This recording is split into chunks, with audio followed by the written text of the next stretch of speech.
은혜를 받게 하심에 간수장이 옥중 죄수를 다 요셉의 손에 맡김으로 그 재반 사물을 요셉이 처리하고 간수장은 그의 손에 맡긴 것을 무엇이든지 살펴보지 아니하였으니 이는 여호와께서 요셉과 함께 하심이라. 여호와께서 그를 범사에 형통하게 하셨더라. 아멘. 앉으시기 바랍니다. 오늘은 형통할 수 있을까라는 제목으로 함께 말씀을 나누도록 하겠습니다. 제가 보통 본문을 선정할 때 저희 다음 주의 본문을 그 중에서 보통 큐티 본문 안에서 선정을 합니다. 그래서 오늘 본문을 보시고 목사님 착각하셨나 보다 이렇게 생각하시는 분도 계실 것 같은데 이렇게 했던 이유가 있습니다. 보통 한 주 앞서서 선택하려고 하지만 요셉의 이야기는 사실 많은 성도들이 이미 이해하고 계세요. 어떤 스토리인지도 알고 계시기 때문에 제가 굳이 한 주를 앞서서 창세기에서는 설명하지 않아도 되겠다. 다만 지났지만 그 안에서 우리가 꼭 짚고 넘어가야 할, 그리고 꼭 알았으면 하는 부분을 차라리 같이 설교로 나누면 좋겠다는 마음으로 오늘 본문을 선정을 했습니다. 코로나가 생각보다 길어지고 있습니다. 제가 4월 1일에 부임을 했는데요. 생각해보니까 이제 조금 있으면 벌써 반년이 됩니다. 그래서 시간이 너무 빨리 가고 있어서 무섭다 이런 생각이 문득 들어요. 그러나 무서워하지 마십시오. 네. 시간이 가는 걸 어떻게 하겠습니까? 제가 걱정하는 건 코로나가 이렇게 길어지면서 지금 한국교회에서는 다시 재폐쇄가 됐어요. 온라인 예배로만 해주십시오 하고 그 교회들이 지금 그렇게 진행하고 있습니다. 근데 보면서 모든 사람들이 교인들뿐만이 아니라 한국 사회 가운데, 그리고 여기도 마찬가지예요. 캐네디언들과 잠깐 얘기해 보면 조금 삶에 대해서 우울해지고 좌절하고 분노가 좀 가득한 것들이 우리 안에 있기 마련이에요. 다릅니다. 그 이전의 상황들과 분명히 달라요. 학생들은 지금 수업을 못 가고 있잖아요. 못 가고 있는데 학비는 거의 그대로 내고 있습니다. 제가 오늘 동호 형제한테 물어봐서 많이 깎아줬지? 그랬더니 네, 학교 건물 안 쓰니까 50불 깎아줬대요. 그래서 눈을 의심했어요. 50% 할인이 아니라 50% 깎아줬다고 그랬더니 그렇대요. 이게 상황이 이렇구나. 학생들 학교에 못 가고 있어요. 비즈니스 하시는 분들 이전에 경험하지 못했던 상황들 가운데 일을 하고 계세요. 또 아이를 키우는 분들은 이전에 경험하지 못했던, 학교로 겨우 보내놨더니 다시 애들이 다 집으로 몰려오는 이런 말도 안 되는 상황을 경험하고 계세요. 모두가 평범하지 않은 것들을 경험하고 있습니다. 이런 상황 가운데 저도 말씀을 동일한 상황 가운데 여러분하고 묵상하잖아요. 묵상하는데 이번 주에 제게 제일 눈에 띄지만 저를 힘들게 했던 단어 하나를 소개하면서 오늘 설교를 좀 시작했으면 합니다. 그게 뭐였냐면요. 우리가 진짜 바래요. 이걸 되게 바라는데 지금 현실에서는 되게 현실감 없는 단어예요. 뭐였냐면 형통하다요. 우리 되게 바라잖아요. 우리가 하는 모든 만사가 형통하길 바라고 잘 되어지길 바라는데 지금 우리가 있는 현실과 되게 안 맞는 말이기도 해요. 우리가 바라는데 정말 쉽지 않은 이야기이기도 하죠. 저도 사실 기도하는 것이 뭐냐면 하나님, 저는 형통까지 요즘 기도하지 못하고요. 뭘 기도하게 됐냐면 계속 내가 뭘 기도하고 있나 했더니 하나님, 우리 예배가 다시 안 다치게 해주세요. 이렇게 기도하고 있더라고요. 오늘 이걸 저희가 만든 건 아닙니다. 이거 킹스 코너 처치에서 이제 다음 주부터 예배하기 위해서 세팅을 해주신 거예요. 그래서 저희가 안 건들고 이렇게 앉았는데 이게 더 예쁜 것 같아요. 그죠? 앉아보니까 되게 서로 이렇게 예쁜 것 같아요. 그래서 참 감사하고, 너무 감사한 건 저희 교회가 온 교인이 어쨌든 다 이렇게 모여서 예배 드릴 수 있는 거예요. 이게 다친다고 다시 생각하니까 이 형통이란 단어와 너무 멀어지는 것 같다는 생각이 드는 거예요. 만약에 이게 다시 다쳐요, 다시 온라인으로 하면 그때는 설교자인 나는 기쁨으로 여기서 녹화할 수 있을까? 혹은 다시 성도들은 집에서 보면서 다시 예전에도 괜찮았으니까 또 온라인으로 한번 해보지란 마음이 과연 들 수 있을까였어요. 그러니까 되게 이 형통이란 단어와 우리의 삶이 점점 이렇게 멀리 가는 듯한 느낌이 좀 들었었어요. 그래서 오늘 이 단어를 통해서 하나님이 우리에게 뭘 보여주기 원하시는지에 대해서 함께 좀 보고자 합니다. 형통이란 무엇일까요? 제가 잘 모르겠을 때 한국말을 못하지 않는다고 생각하지만 저는 사전 찾기를 되게 좋아합니다. 그래서 사전을 좀 찾아봤어요. 그래, 도대체 학자들은 이 단어 어떻게 정의했는지 되게 알고 싶다. 국어 사전은 이렇게 얘기해요. 모든 일이 뜻과 같이 잘 되어감. 해석이 되게 괜찮았어요. 모든 것이 뜻에 맞게 잘 되어감이 형통이구나. 그래서 성경을 영어 성경으로 찾아보면 make successful 이렇게 얘기해요. 우리가 보통 의미하면 모든 게 바란 대로 성공적으로 이렇게 가는 것을 형통이라고 얘기하는 건가 보다 이렇게 생각했어요. 근데 아무리 봐도 우리가 생각하는 형통과 성경에서 말하는 형통은 분명히 다른 것 같은데 이 이면에, 이 뒤에 하나님이 이야기하고자 하는 그 형통에 대한 이야기가 있을 것 같다는 생각이 이 설교 준비 시작이었어요. 그래서 이 형통을 그 주변과 그 안에 어떤 의미를 담겼는지를 좀 찾기 시작했어요. 이 형통이란 단어는요, 이 히브리어 원어로 보면 사실 되게 비슷해요. 어떤 뜻을 이루게 하다, 어떤 것을 완성하다 이런 의미가 있는데 그 뜻은 비슷한데 성경에서 말하는 것은 주체가 전혀 다른 단어였어요. 그러니까 그냥 국어사전에서는 내가 계획한 이 일이 뜻이 이루어지는 걸 형통이라고 얘기하잖아요. 근데 성경에서는 이 형통을 쓸 때 특히 오늘 우리가 읽은 창세기 39장에서는 형통과 항상 함께 쓰이는 단어가 있었어요. 영어로 표현하자면 with예요. with 야훼. 그러니까 항상 같이 쓰였어요. 그러니까 이 주체를 얘기해주고 있는 거예요. 그냥 원어 자체만 봐도요, 형통하게 만들어준다요. 누군가가 형통하게 만들어준다. 근데 그렇게 얘기하면 좀 이상하잖아요. 그럼 내 친구가, 내 가족이, 내 부모가 형통하게 해주는 것 같잖아요. 근데 항상 붙는 단어가 with God이에요. with 야훼. 그 단어가 같이 쓰이면서 형통을 항상 쓰고 있어요. 구약 성경에도 여러 번의 그 예들이 나와요. 그걸 제가 이렇게 찾아 쭉 보면서 되게 독특하게 형통하다를 얘기할 때 이 사회에서는 우리가 계획한 뜻대로, 그러니까 주어가 나예요. 근데 성경에서 형통을 얘기할 때는 형통의 그 내가 아니라 우린 그냥 대상이에요. 형통의 대상이고 그 형통을 이루어가는 주체는 하나님임을 나타내면서 이 형통을 계속 얘기해주고 있는 거예요. 국어사전에 하나만 더 붙이면 되겠다는 생각이 딱 들었어요. 아까 국어사전 뜻이 뭐라고 그랬어요? 제가 모든 일이 뜻과 같이 잘 되어감. 이게 성경적으로 바꾸려면 이렇게 바꿔야 돼요. 모든 일이 하나님의 뜻과 같이 되어감. 하나님이 그렇게 만들어 가심을 성경은 형통이라고 표현하고 있는 거예요. 이 땅에서의 형통은 내가 계획하고 바라고 소망하는 것을 이루는 거예요. 보통 우리가 형통하다라고 얘기할 때는 그렇게 이해하고 그냥 말씀을 봅니다. 그런데 하나님이 말씀하신 형통은 사실 우리가 계획하고 바라는 것을, 그 뜻을 이루어가는 것과는 조금 동떨어질 때가 훨씬 많습니다. 그리고 그 계획과 바람과 소망과 상관없이 우리의 일이 요즘 가고 있고요. 그리고 갈 때가 많습니다. 그럴 때 여러분은 어떻게 표현하십니까? 할렐루야 이러시나요? 때로는 잘 표현하지 못하지만 사실은 우리가 최대한 욕을 안 하려고 하잖아요. 근데 그 안에 분노가 이제 솟구쳐 오르는 걸 느낄 거예요. 저도 그러는데요. 너무 막 하다가 막 엉키면 제가 사실 되게 부끄럽지만 이런 말을 한 적이 있어요. 야, 진짜 되는 게 하나도 없다. 제가 이 말을 제일 언제 많이 했냐면 제가 요즘은 안 합니다. 근데 이게 한 3, 4년 전에 굉장히 많이 했어요. 영주권 준비할 때요.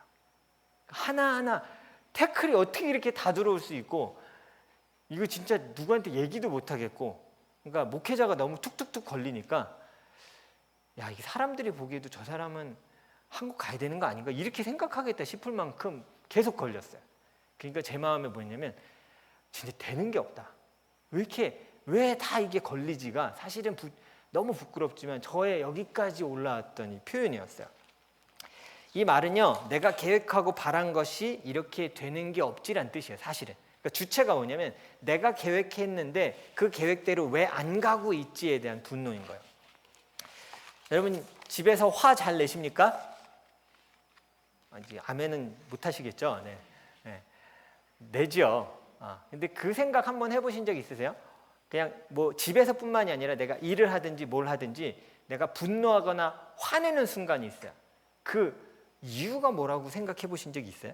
이걸 한 선교사님이 책에서 자기의 분노에 대해서 분석해 놓은 걸 쓰고 제가 박수를 쳤어요. 분노란, 잘 들어보세요. 분노란 내가 계획한 것에 대해서 이루어지지 않을 때 나오는 반응이다. 생각해보세요. 분노가 가만히 있다가 그냥 이러면 치료받아야 되잖아요. 대부분 그건 치료받아야 돼요. 그거는 그냥 그 장애예요. 근데 대부분 여러분이 분노하는 상황이 뭐냐면 내 기준, 내 생각이 여기 있어요. 어떤 기준들이 있어. 근데 그것에 사람들이 미치지 못하거나 아니면 그것을 따라오지 않을 때, 올바로 내가 향한 방향에 반응하지 않을 때 욱하는 거예요. 때로 그게 하나님이 이끄시는 방향일지라도 그게 내 계획하고 달라졌거든요. 그러니까 거기 분노하는 거예요. 그 선교사님이 분노의 그 내면에 대한 이유를 딱 써놨는데 생각해보니까 맞아요. 내가 화를 낼 때, 분노할 때는 나는 이랬으면 좋겠어. 내 가족이 이랬으면 좋겠어. 내 자녀가 이랬으면 좋겠어. 내 상황과 내 직장과 지금 내 있는 어떤 것들이 내 계획대로 내 상황대로 가줬으면 좋겠는데 안 가니까 분노하는 거야. 다시 말하자면 내 뜻이 이루어져서 형통해야 되는데 형통이 안 되는 거예요. 형통되지 않은 것에 대해 분노하기 시작하는 거예요. 이 분노가 하나님께도 미칠 수가 있습니다. 내 생각대로 되지 않는 것에 대해 하나님 앞에 따지는 거죠. 근데 오늘 본문을 잘 보면요, 요셉이 단 한 번도 하나님 앞에 자신의 계획대로 형통하게 가지 않는다라고 분노한 구절을 찾을 수가 없어요. 창세기에서는 되게 많은 부분은 사실 한 인물에 할애하고 있는 거예요. 그 37장부터 50장 가까이 되는 그 긴 기간에 요셉 이야기가 써 있는데 거기에 불평하는 이야기가 나오지 않아요.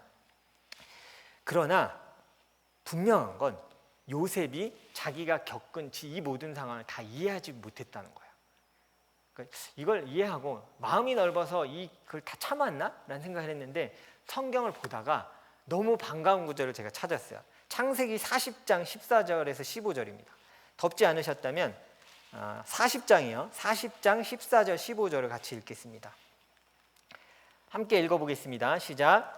당신이 잘 되시거든 나를 생각하고 내게 은혜를 베풀어서 내 사정을 바로에게 아뢰어 이 집에서 나를 건져주소서. 나는 히브리 땅에서 끌려온 자요 여기서도 옥에 갇힐 일을 행하지 아니하였나이다. 이게 언제 한 얘기냐면 자기가 꿈을 해몽해준 술 맡은 관원장이 다시 복귀할 것 같으니까 부탁한 거야. 너 왕 앞에 가면 나를 잊지 말고 꼭 얘기해줘 라고 얘기하는데 15절을 잘 보세요. 자기 상황 얘기하는 거야. 나는 여기 있을 사람이 아니야. 난 히브리 사람이고 나는 끌려왔어. 그리고 나는 사실 감옥에 갇힐 일도 한 적이 없는데 난 지금 여기 있으니까 제발 나를 여기서 나가게 해줘 라 얘기하고 있는 거예요. 억울할 만해요. 여러분 제가 나눠드린 주보에 지도가 있습니다. 지도가 있는데 지도를 펴시면 요셉의 생애라는 지도가 있어요. 보시면 어디까지 끌려왔냐면 오른쪽 상단에 도단이란 2번인 도단에서 팔려갖고 그 화살표 따라서 3번 화살표를 따라서 쭉 내려와서 이집트까지 간 거예요. 그러니까 종으로 팔려서 거기까지 갔으니 지금 요셉의 간절한 소망은 뭘까요?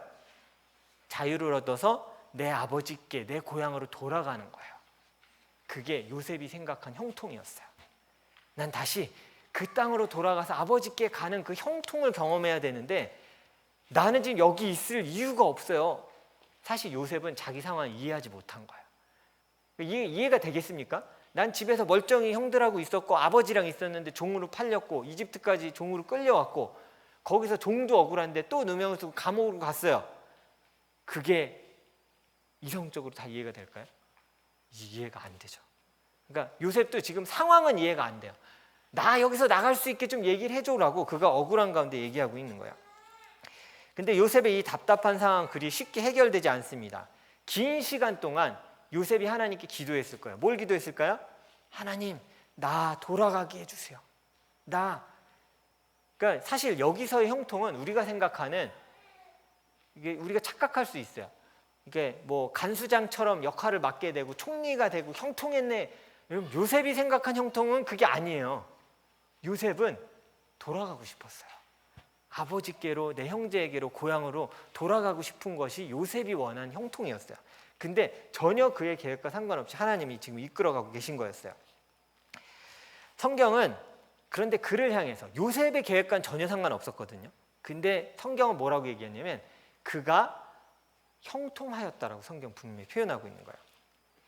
우린 성경을 읽고 있으면요, 잘 인식해야 돼요. 성경을 쓴 저자라는 하나님의 관점으로 쓴 거예요. 그러니까 뭐라고 얘기한 거냐면 요셉은 스스로 형통하다고 생각하지 못했을지라도 하나님이 보시기에는 요셉은 어떠했다? 형통했다를 얘기하고 있는 거예요. 그는 형통한 삶을 살아가고 있었어 라고 얘기하고 있어요. 저도 가만 생각해 봤는데 그리 형통하다고 기뻐할 상황은 아니에요. 봐봐요. 그냥 감옥에 갇혀 있는 것도 힘든데 그 간수들을 돌보는 일을 맡은 거예요. 재반 3을 다 맡겼대요. 일이 늘어났어요? 안 늘어났어요? 여러분 직장에서 제일 싫어하는 게 뭐예요? 월급은 더 안 주는데 뭐 늘어나는 거? 일 늘어나는 거. 제일 싫은 거예요. 지금 엄청 늘어난 거예요. 일만 엄청 늘어난 거예요. 자기한테 뭐 도움되는 게 없어요. 종이잖아요. 그냥 팔려왔잖아요. 그냥 할 일만 점점 늘어나는 거예요. 그냥 보기에는 뭔가 승진한 것 같지만 아니에요. 여러분 종이 승진해봤자 뭐예요? 종이에요. 교도소에 갇혀있는 죄수가 잘나봤자 뭐예요? 죄수예요. 상황이 낮은 거 없어요. 그냥 우리가 보기에 아 하나님이 형통하게 하셨구나를 그냥 우리 뜻으로 뭔가 좋은 직책을 맡고 잘 되고 있구나 생각하는데 지금 성경은 그 형통을 얘기하는 게 아니에요. 하나님의 뜻대로 그와 동행하면서 뜻을 따라가고 있는 그 뜻을 이루어가는 것을 성경은 형통하다고 얘기하고 있는 거예요. 요셉의 생애는 요셉이 계획한 게 전혀 아니었습니다. 하지만 요셉은요 지금 뭘 하고 있었냐면 요셉의 할아버지, 한참 올라가면 할아버지인 아브라함에게 하나님이 하셨던 약속, 너를 통해 내 씨를 통해 모래와 같이 너의 자손이 많아지게 할 거다라는 약속, 그 다음에 이삭에게 하셨던 약속, 그리고 우리가 알고 있는 아버지 야곱에게 하셨던 그 약속까지 요셉을 통해서 준비하고 계신 거예요. 하나님의 구원의 계획대로 가고 있는 겁니다. 형통 우리가 잘 기억해야 될 건요, 우리가 기도하고 있을 때 형통하기를 우리가 기도할 때가 참 많아요. 하나님 내가 계획하고 있거든요. 이 뜻대로 형통하기를 하나님 간절히 기도합니다. 도와주십시오. 근데 우리가 기도할 것은 하나님 입장에서 형통이에요. 하나님 입장에서 형통은 뭐냐면 여러분 오늘 성경에서 얘기하는데 형통을 얘기할 때 항상 뭐가 붙는다고요? with 여호와, 야훼, God을 얘기해요. 하나님 나는 하나님과 동행하는 자가 되게 해주십시오가 우리한테 해야 될 일인 거야. 요셉이 우리가 보기엔 되게 어렵고 그 가운데서 성경은 계속 형통하대요. 왜 그랬는지 아세요? 동행하는 삶 자체에 대해서 얘기하고 있는 거예요. 그 형통은 어떤 좋은 직책을 얻고 총리를 얻은 그 결과에 대해 얘기하고 있는 게 아니라 동행하는 과정에 대해 얘기하고 있는 거예요. 그것을 성경은 형통하다라고 얘기하고 있는 거예요. 세상의 기준과 다를 수 있고 세상의 타이밍과 전혀 다를 수 있습니다. 리자인 한인교회 제가 부임한 후에 여러 가지 이야기들 같이 듣고 또 우리의 교회 상황들에 대해서 저도 이제 파악하게 되고 하면서 제가 깨닫게 된 건 우리 성도들이 참 어려운 시간을 보내왔다는 거였어요. 아마 이거 부정할 수 있는 분은 없을 거예요. 되게 힘든 시간을 잘 견뎌주셨어요. 근데 분명한 건 우리 성도들이 그 어려운 가운데 하나님과 함께하고 동행하기를 힘썼다면 그것은 하나님 안에서의 형통인 거예요. 누가 보기에는 전혀 형통하지 않은 상황이에요. 담임 목사도 없고 교회는 어려움에 빠지고 이거 이러다가 없어지는 거 아니야 라는 얘기가 나올지라도 우리가 하나님과 동행하고 있다면 하나님 관점에서는 형통이에요. 왜요? 우리는 하나님과 함께하고 있었기 때문이에요. 그러니까 성경에서 말하는 형통과 세상에서 말하는 그 형통의 방향이 성경을 깊이 들여다보면 전혀 다른 방향으로 가고 있는 거예요. 형통의 기준은 크기도 아니고 많은 사역도 아니고요, 많이 알려지는 것도 아니에요. 저는 우리 리자인 한인교회가 전 세계에 막 알려지는 것을 원치 않아요. 알려지면 저만 바쁠 거 아니에요. 저는 그러고 싶지 않아요. 저는 뭐를 꼭 듣고 싶냐면 하나님 앞에서 내가 오랫동안 찾아왔고 기뻐하는 공동체라는 얘기는 너무 듣고 싶어요. 그건 제 소망이에요. 그게 하나님 앞에서의 분명한 형통일 거예요. 형통이란 그래서 우리가 얻는 게 아니에요. 형통을 얘기할 때 꼭 주체를 생각하셔야 돼요. 우리가 노력해서 얻는 게 아니라 그분이 주시는 거예요. 내가 너를 형통하다고 여겨줄게를 성경은 얘기해주고 있는 거예요. 그것이 형통한 삶이며 형통의 중요한 조건입니다. 하나님의 뜻을 이루는 건요, 그래서 하나님의 계획과 하나님의 시간에 따라서 이루어지는 거예요. 오늘 성경 읽으면서 제가 기뻤던 부분도 있지만 꼭 나누고 싶었던 부분이, 저를 진짜 읽으면서 한숨이 깊게 나왔던 구절 한 구절을 소개해드리고자 합니다. 어쩌면 저와 함께 한숨을 내뱉었던 분이 있다면 끝나고 꼭 얘기해 주세요. 반가울 것 같아요. 40장 23절을 같이 보겠습니다. 제가 이렇게 막 전체를 아우르는 이유는 요셉의 이야기를 다 알고 계시기 때문에 다음 주 큐티 전체에 대해서 아우르면서 설교하고 있어서 그런 거예요.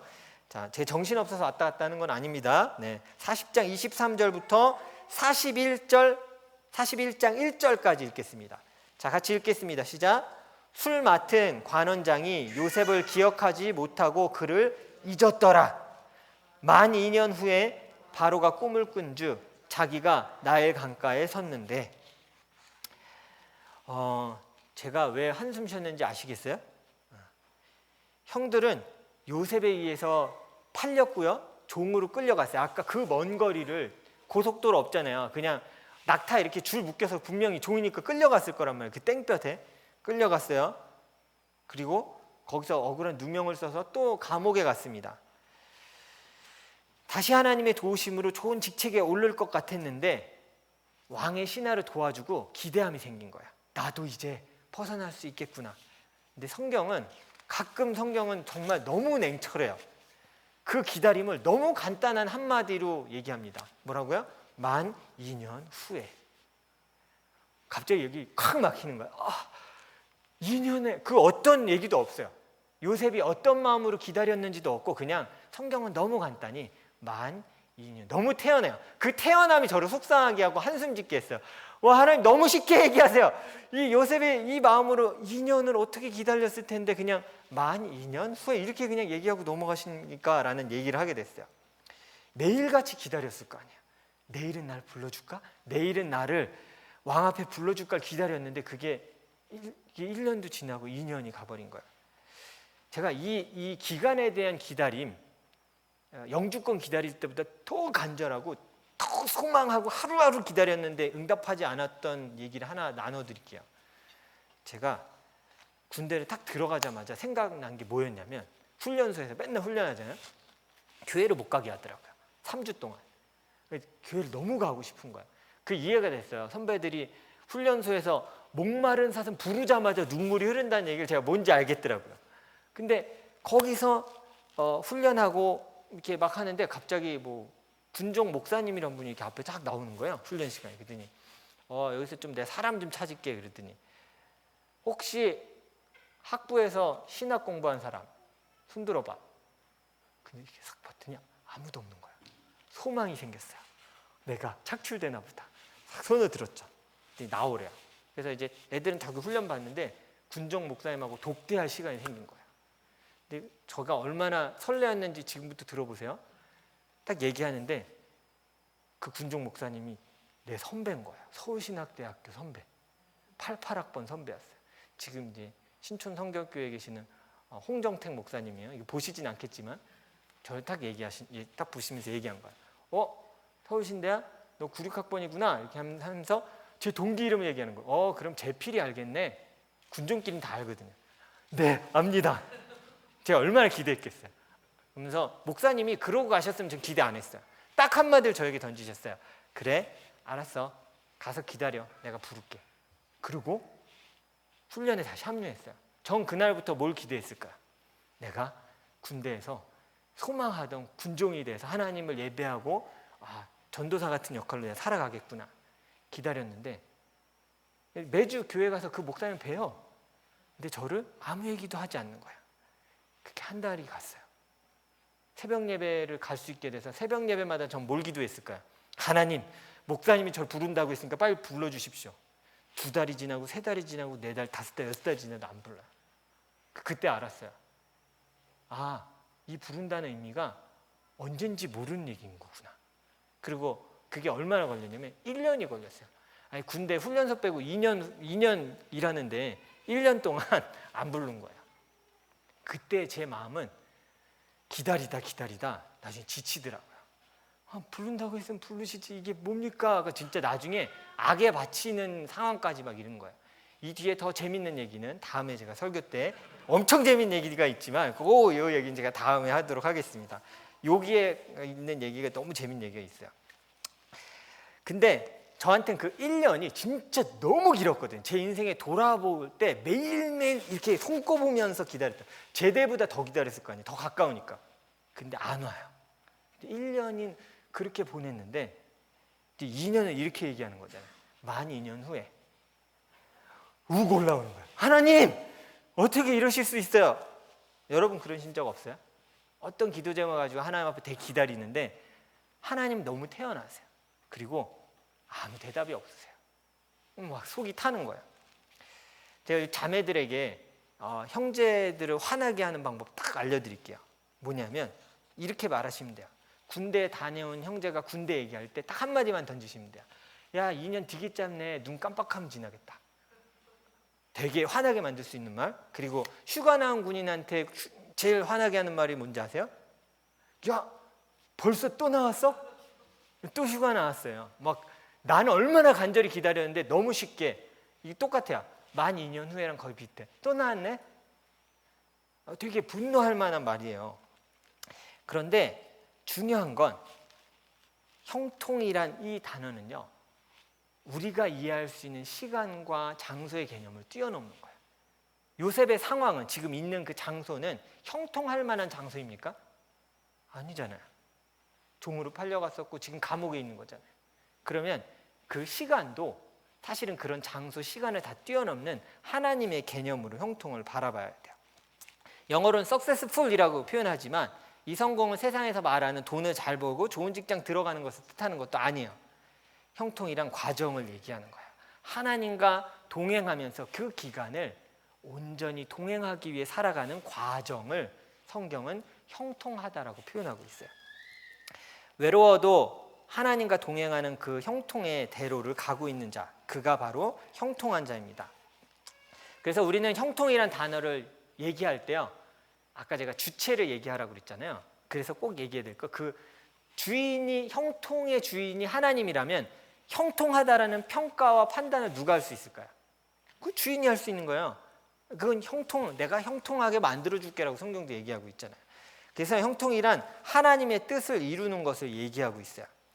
때로는 철저한 고립이 있을지라도, 세상에서는 고립과 혼자 외로움을 느끼는 걸 형통이라고 얘기하지 않거든요. 이민사회에서 살아가고 일하고 비즈니스하고 하다 보면 어떨 때는 완전 고립된 것 같아. 이게 나만 이러고 있나? 내 한국에 있었으면 안 이럴 텐데 내가 왜 여기서 이러고 있지? 그때가 여러분 아셔야 돼요. 형통할 시점이에요.